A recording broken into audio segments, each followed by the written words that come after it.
Senator Bernie Sanders has officially declared that Israel's actions in Gaza are genocide.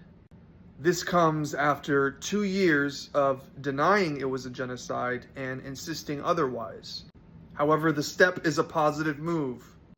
Right now is the time to come out and declare that it is in fact genocide in Gaza. The title of the article is, "It is Genocide." The first sentence refers to the October 7th attack carried out by Hamas. The next sentence states that Israel has a right to defend itself. Bernie Sanders then refers to the genocide scholars' conclusion and therefore states that he agrees with their conclusion that there is indeed a genocide happening in Gaza. He references the leaked Israeli data set, which revealed that 83% of those killed in Gaza are civilians. He stated that over 18,000 children were killed, 65,000 total, 164,000 wounded, and thousands still missing, buried beneath the rubble.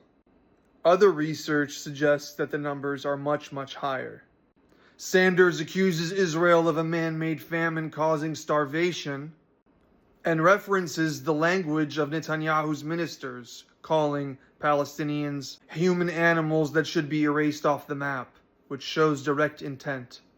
Sanders says the U.S. is complicit by sending Trump-backed U.S. weapons to Israel. He demands a ceasefire, accountability, and humanitarian aid immediately. And he closes with this: "No more genocide, contact your reps." I actually posted on X 2 hours before Bernie Sanders made his public statement, calling on him and people on the left and the right to call out genocide, especially if they feel it internally and have been holding it in, because at this point, all fronts are necessary. The United States presents an asymmetrical power structure. This means walking a thin line between complicity and survival. And so, Charlie Kirk is a perfect example of somebody who had to walk that line very carefully. And clearly it wasn't careful enough, because even a slight peep about anything that has to do with criticism of Israel is something that will put you at risk. In the United States, we face an issue of tribalism, whereby the left and the right continue to be beholden more to an ideology than to the idea of civil engagement with one another and civil society. And so I'm calling for fellow progressives like Bernie Sanders to join, along with conservatives like Thomas Massie and Marjorie Taylor Greene, with whom they may have other disagreements about, but on this one issue can come together, is a sign of civil society, unity, and patriotism. Real patriotism.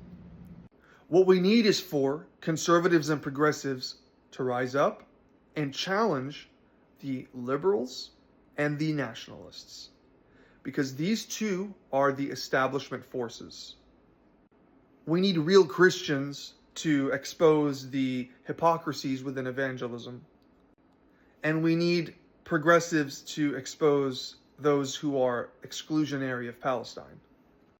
And here's a point that I want to raise. The United States was created as a settler colony in the same way that Israel was, and ironically by the same entity, the United Kingdom. So there's a reason why the United States specifically has so many cases of political violence, instability, and why it's so vulnerable and why it is such an asset to a country like Israel.